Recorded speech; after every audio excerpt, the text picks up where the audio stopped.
You may find it hard to believe now, but I was a very, very poor man. There was a time where I didn't marry my beautiful wife. There was a time where I didn't have billions of yen. And there was a time where I didn't understand what the stock market was. I was a man of many humble trades. I was a farmer, toiling my blood, sweat, and tears just to reap the finest of crops that I've sown. I was a flesh trader on Roblox, amassing a vast wealth by trafficking and peddling countless granny psychos to make pennies off the dollar. I was a whaler, I was a streamer, and most importantly, I was a drug dealer. But in my bout of sufficient stupidity, I took a hit of that primo Tupac 90s shit, only to black out and wake up in the 1980s. So from Serbia, I traveled to Japan in the year of our Lord 1980 so I can amass my fortune on the Japanese stock market, only to fail miserably because I, don't understand the stock market. So I amassed my fortune through cheesing pachinko games and a countless, economically unhealthy amount of business rug pulls. Hello everyone, I'm playing games my future Japanese waifu would probably like. In the worst case scenario, she finds this channel and thinks I'm an uncultured, unsophisticated, quantifiable moron. Which, let's admit, although I am, I don't want her to believe that. Welcome to... Stonks.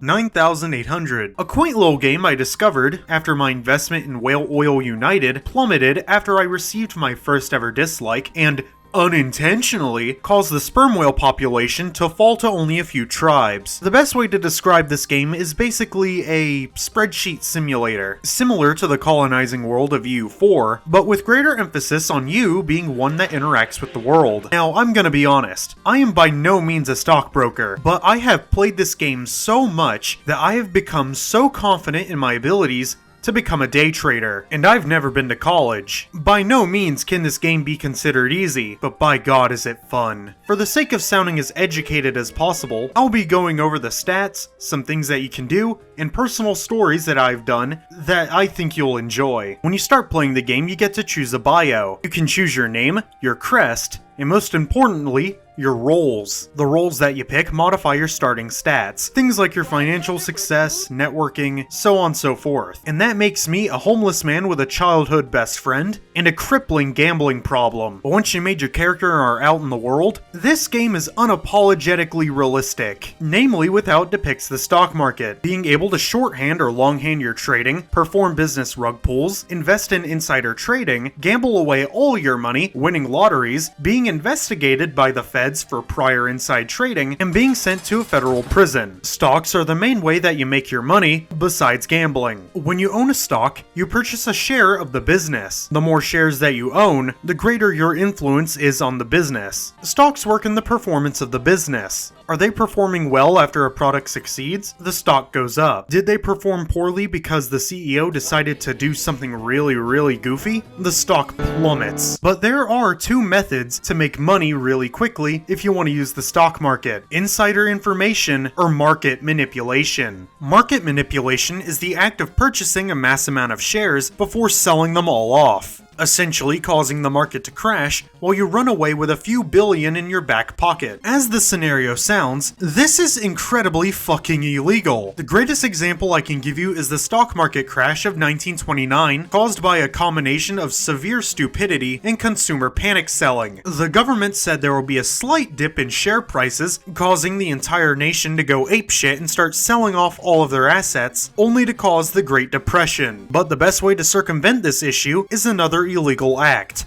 insider information. This allows you to receive info from insiders on whether a stock is going to drop or rise in exchange for a few million yen. However, if you perform this, you have a greater chance of being caught by the feds. Or you could just get the Yakuza to do it for you. Whenever I was playing the game, the guy that was giving me my insider information was my own lawyer. That same lawyer was able to not only get me out of court, but have the state pay me for it. I love democracy. The economics are so realistic, in fact, the government can raise taxes or pull more money from your income. So to relieve my woe, you can go on dates with your assistant named Amy, who is my one and only waifu. Unlike most women, she not only loves you to the end, but she even supports your gambling addiction. A fun fact: I didn't even make my money through stock trading. I just sold off all of my shares, took all of my money, and would drive all of my board members to a pachinko parlor every single time without fail. I purchased a car with the sole purpose of pachinko. I would take Amy out to games of pachinko. My life has grown to only revolve around pachinko. In fact, I found a way to cheese the game. I purchased 15 balls of 5 million yen, brought my dispenser all the way to the right, and then put a water bottle on my spacebar, took a shit, took a shower, and went to sleep, only to wake up the next morning with a king's ransom in my bank account. I did absolutely nothing and got rich. I gained so much wealth, I started a pharmaceutical company, creating a vast empire, becoming the 46th richest man in Japan, and I still don't have a bed to sleep on. So really, in the game, you can do literally anything and become wealthy. That brings me to my biggest point: wealth. Anything and everything that you do in the game requires money to be spent, and everything that you do revolves around the yen symbol. Donating to a temple requires money. Going to a bar requires money. Trading stock, wasting your time, going on vacation, everything, no matter what, costs some form of hard, sourdough cash. Using your wealth to its greatest potential, however, requires networking. Because Japan's work culture is a non-stop death march into the inevitable, everyone, from the humble salaryman to your finest local crackhead, drowns their woes away in the rejuvenating fountain of Kirin Lager. So the bar is where you'll be meeting most of your connections. What matters isn't their personal life, but their job. What was their job? What do they work as now? What are their skills? Do they have a particular set of skills that make them a living nightmare for someone like me? And if you get to know them personally, you can hire them into a corporation. Or you could just scalp them for insider information. Therefore, the more connections in your network, the more information that you can get from your friends. Being able to swoon them into your favor via taking them out to places like I did with my lovely, lovely wife. But I know that's not what you want. You want to know where to go. The activities you can perform while out and about can be many and few. If you have the money to spare, you can put it into horse racing, and either watch as you become a billionaire overnight, or as your money begins to be drained away. If you have the gambler trait, you can have a 15% chance of winning, and you'll be able to discover poker halls, with a new update allowing you to play blackjack. Play pachinko. You can meet some new people at the park and enjoy its serenity. Play pachinko. You can go to a secret gambling lounge where you can play poker against multiple people. Play pachinko. Okay, stopping the bit for a moment to inform you of something really, really goofy. In the latest update, they decided to add in a series of events that culminate into a story that I need to explain. If you go to the temple and donate the max amount, a man will approach you and just spit random market advice. So on the weekends, out of the generosity of my heart, I would stop by the temple, drop off the max amount, and listen to him. I thought nothing of it because I was just spamming past the dialogue windows. All up until the last one, which I found out,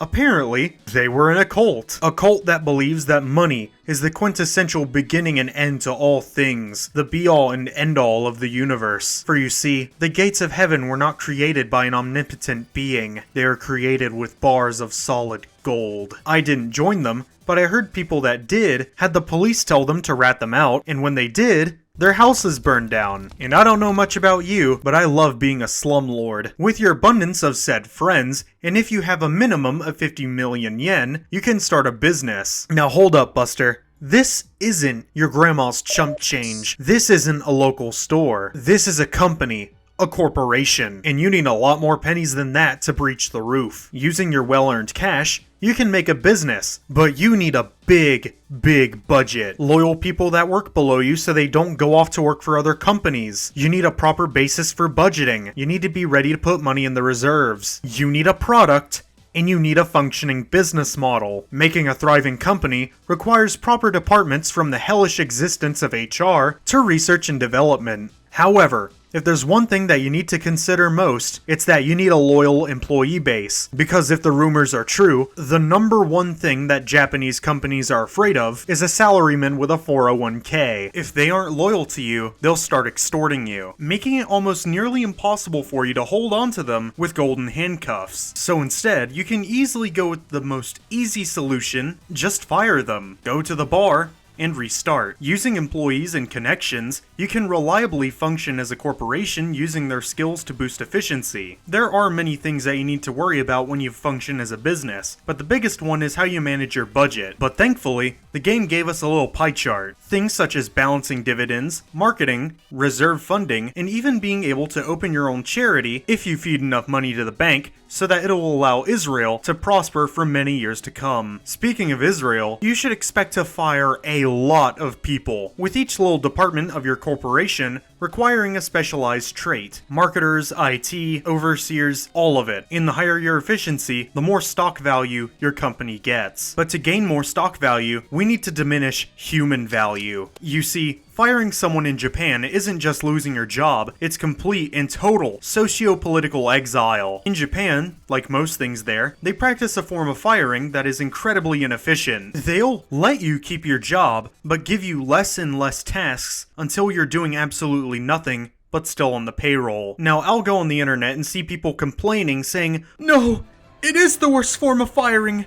It's so demeaning and demoralizing." No, it's not. Now, if anyone in Japan is watching this, I dearly apologize for the sudden and severe spike of Italian Americans filling your corporate workplaces. No, I'm not sorry. You're one of the oldest countries on Earth. You should realize that it's easier to tell someone to get the fuck out than wasting your time trying to perform an entire Bushido ritual. You can also go on a fishing vacation. It's pretty fun. As of recently, this game got a massive update, and goddamn, did they really polish up the game? In all honesty, I probably didn't go through every system in the game that it has to offer, and this is probably for the best. And this game, I cannot recommend more, but I will admit the interactive economy gives you more of a learning curve that's akin to a stock market crash. A lovely, quaint little game of the Japanese economy, professionally made and tailor-suited by a single Ukrainian man living in the middle of nowhere in a bombed-out shack. The only problems I could ever have with this game is the lack of deeper content. I want to own multiple companies and create a corporate conglomerate. I want to go from a bum to the very leader of Japan who controls all the trade along the China Sea. And please, Mr. Lone Ukrainian Man, if you find this video and somehow watch it to the very end, please make a character that stops you from getting 100,000 pachinko balls. Name him Jason. Here's my fan art. I apologize if the audio sounds a little shitty at the end because I recorded this on a Sunday,